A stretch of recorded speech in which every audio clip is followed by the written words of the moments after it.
Bismillahirrahmanirrahim. Welcome back. Today I am going to solve MCQs from first year physics KP textbook unit 3 force and motion with step by step explanation. Pause the video, think carefully and let's begin. So the first MCQs which is given in the book is a ball is thrown vertically upward at 19.6 meter per second. For its complete drift up and back down to the starting position, its average speed is। Question में कहा गया है कि एक ball को vertically upward throw किया गया initially 19.6 metre पर सेकंड स्पीड से, जो कि उसने कंप्लीट राउंड ट्रिप कंप्लीट की। तो ये मालूम करे कि इस ऑब्जेक्ट का या इस बॉल का एवरेज स्पीड क्या है। We have a short trick by using this formula. तो याद रखें for vertical throw returning to the same point लिए हमारे पास एवरेज स्पीड का फार्मूला है इनिशियल स्पीड डिवाइड बाय 2, जो कि इसका इनिशियल स्पीड 19.6 मीटर पर सेकंड था, उसको 2 पे डिवाइड करें तो हमारे पास 9.8 मीटर पर सेकंड, जो कि करेक्ट ऑप्शन है। MCQ number 2 which is given in the book is if you throw a ball downward then its acceleration immediately after leaving your hand assuming no air resistance is। MCQs में कहा गया है कि फ़र्ज़ करें आपने एक बाल को फेंका, तो जब ये बाल आपके हाथ से निकल गया तो इमीडिएटली उसका एक्सीलरेशन क्या होगा। एज्यूम करें कि हमारे पास नो एयर रेजिस्टेंस मौजूद है, तो उसका एक्सीलरेशन 9.8 मीटर पर सेकंड होगा या मोर देन 9.8 मीटर पर सेकंड होगा या लेस देन 9.8 या speed of throw is required for answer. So once the ball leave your hand the only force acting on it is gravity। जब आप एक बाल को फेंकते हैं और फेंकने के फ़ौरन बाद उसके ऊपर सिर्फ एक फोर्स अमल करती है, जो कि फोर्स ऑफ ग्रेविटी है। So acceleration due to gravity is constant regardless of direction of throw या अपवर्ड या डाउनवर्ड। इस पर डिपेंड नहीं करता कि आपने अपवर्ड थ्रो किया या डाउनवर्ड थ्रो किया, दोनों कंडीशन में ग्रेविटी फिल फोर अमल करती है। तो that's why the correct option is 9.8 meter per second square। MCQ number 3 which is given in the book is the time rate of change of momentum gives। यानी time rate of change of momentum किस चीज़ के बराबर है। तो याद रखिए ये हमारे पास rate of change of momentum की इक्वेशन है। So this equation is also known as Newton second law in term of momentum. So this portion is change rate of change of momentum which is equal to force। MCQ number 4 which is given that the area between the velocity time graph is numerically equal to।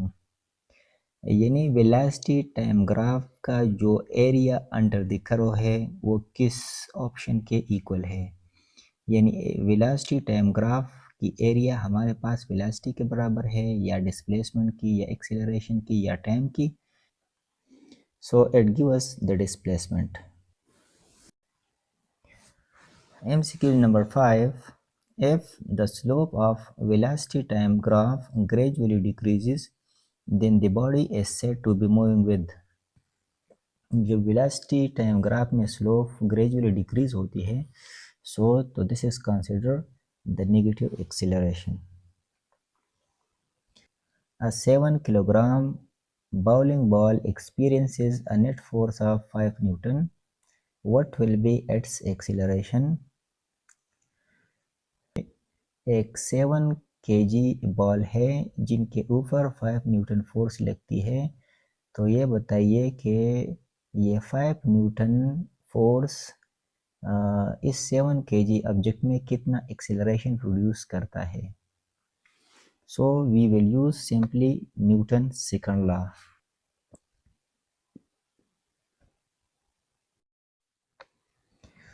MCQ number 7. System International Unit of Impulse is. Impulse की SI unit क्या है? तो हमारे पास newton second is the unit of impulse. MCQ number 8. A ball with original momentum plus 4 kilogram meter per second hits a wall and bounces straight back without losing any kinetic energy. The change in momentum of the ball is. Question में कहा गया है कि एक ball जिनकी initial या original momentum +4 Newton second थी, जो कि एक वॉल को हिट किया गया और हिट करने के बाद रीबाउंस हुआ, यानी कोई काइनेटिक एनर्जी को लूज नहीं किया गया. तो इसका मतलब ये है कि ये हमारे पास इलास्टिक कोलिजन है. Change in momentum of the ball को फाइंड करें. So given that initial momentum which is equal to +4 Newton second, and after hitting the wall the ball will be bounced back at the same momentum, but the direction will be changed from plus to minus, so this will be considered the final momentum. So the change in momentum which is equal to final momentum minus initial momentum. So this is the final momentum minus, and this is the initial momentum. So the correct option is -8 Newton second. MCQ number 9, which is given that a body is traveling with a constant acceleration of 10 meter per second square. कि एक जिस्म constant acceleration के through move कर रहा है, जो कि हमारे पास 10 मीटर पर सेकंड स्क्वायर है.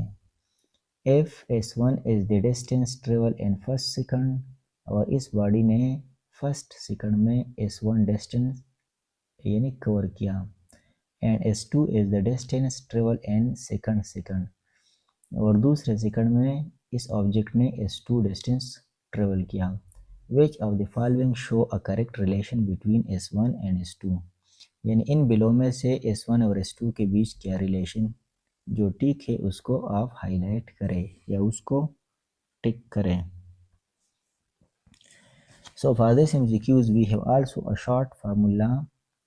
So distance covered in the nth second, हमारे पास फॉर एग्जांपल यहाँ पे तो फर्स्ट सेकंड और सेकंड सेकंड दिया गया है. ये हमारे पास जनरल फार्मूला है, यानी जो भी सेकंड आपको दिया गया है, जो भी टाइम मेंशन किया गया है, इस फार्मूले में जब आप पुट करेंगे तो आपको आपका जो करेक्ट रिलेशन है वो हम इसके थ्रू फाइंड आउट करेंगे. So for first second, so we will put n which is equal to first second, and we know that the object is moving with constant acceleration, so there is not mentioned any velocity. So its velocity will be considered 0. So the acceleration is 10 divided by 2 into 2, which is in the formula, while n is the first second, and minus 1. After simplification we will got 5 meter, and this is the distance covered in the second second, which is equal to S2. Here we will put S2, which is equal to the acceleration is again 10 divided by 2, while 2 is in the formula, and n is 2 second minus 1. After the simplification we will got 15 meter. So S1 is 5 while S2 is 15. This means that S2 which is equal to 3 time of S1. अगर यहाँ पे हम S1 की जगह 5 put करेंगे तो हमारे पास 15 हो जाएगा, जो कि S2 के बराबर है. तो हमारे पास रिलेशन है S2 which is equal to 3S1.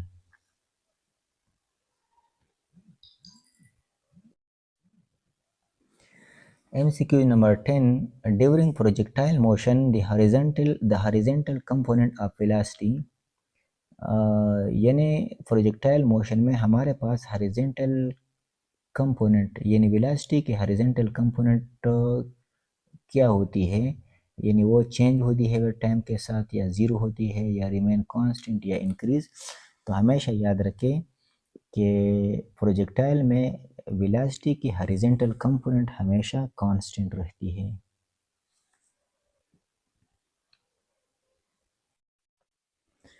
MCQ number 11. A projectile is thrown horizontally from a 490-meter high cliff with a velocity of 100 meters per second. The time taken by projectile to reach the ground is। Question में कहा गया है कि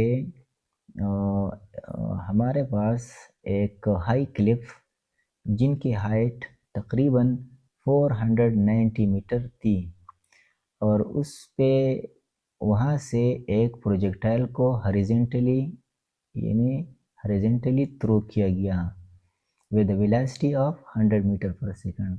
तो ये बताइए कि ये प्रोजेक्टाइल ज़मीन को हिट करने में कितना टाइम लेगा।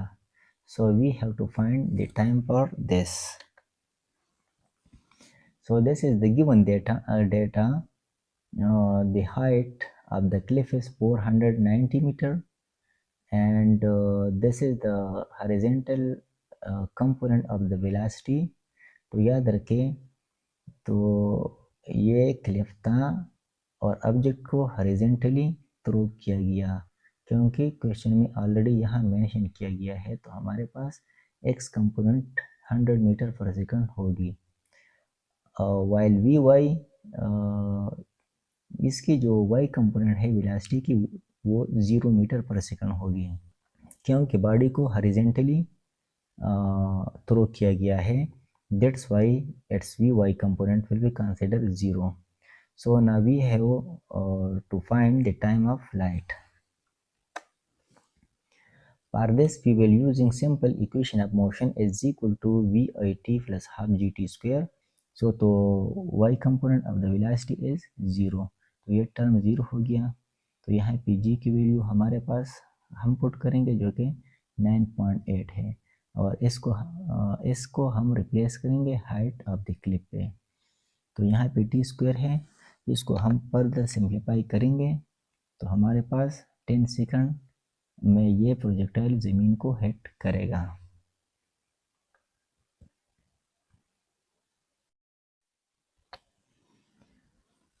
MCQ number 12. A projectile is launched at 45 degree to the horizontal with an initial kinetic energy E.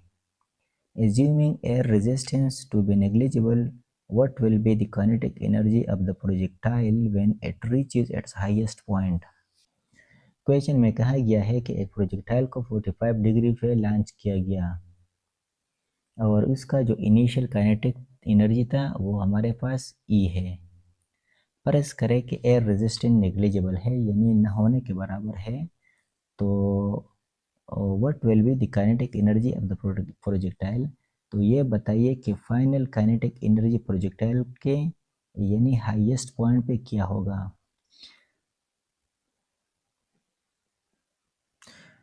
For example ये हमारे पास ग्राउंड है, इस प्रोजेक्टाइल को फायर किया गया along द हॉरिजॉन्टल 45 डिग्री, तो उसका जो इनिशियल काइनेटिक एनर्जी था वो था के ई आई, ठीक है, और ये मैक्सिमम हाइट को पहुंच गया। फॉर एग्जांपल ये मैक्सिमम हाइट था, ये मैक्सिमम हाइट पे इसकी काइनेटिक एनर्जी यानी फाइनल काइनेटिक एनर्जी क्या होगी,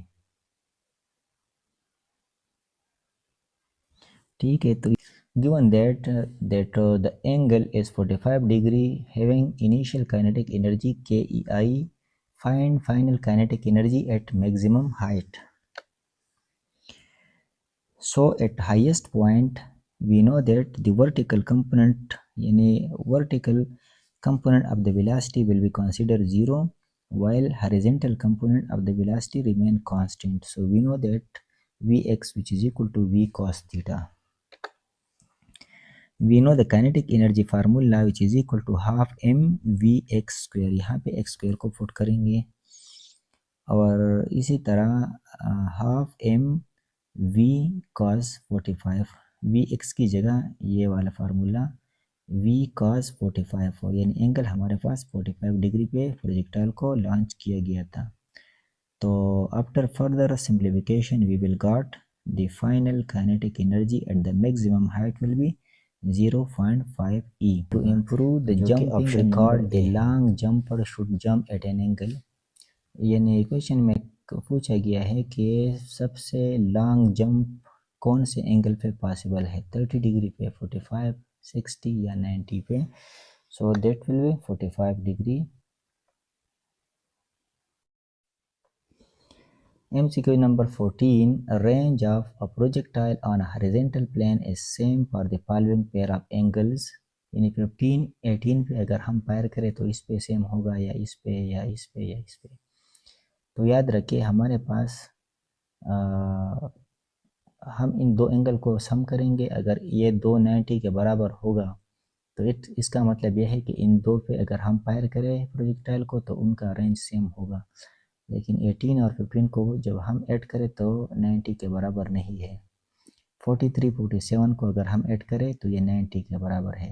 इसका मतलब ये है कि अगर हम प्रोजेक्टाइल को 43 डिग्री पे फायर करें इसका रेंज और 47 पे फायर करने के बाद इसका रेंज दोनों का सेम होगा. यहाँ पे अगर 80, 20 को ऐड करें तो ये 100 के बराबर होगा, तो इस पे सेम नहीं है, इस पे भी सेम नहीं है. हमारे पास option B is the correct option.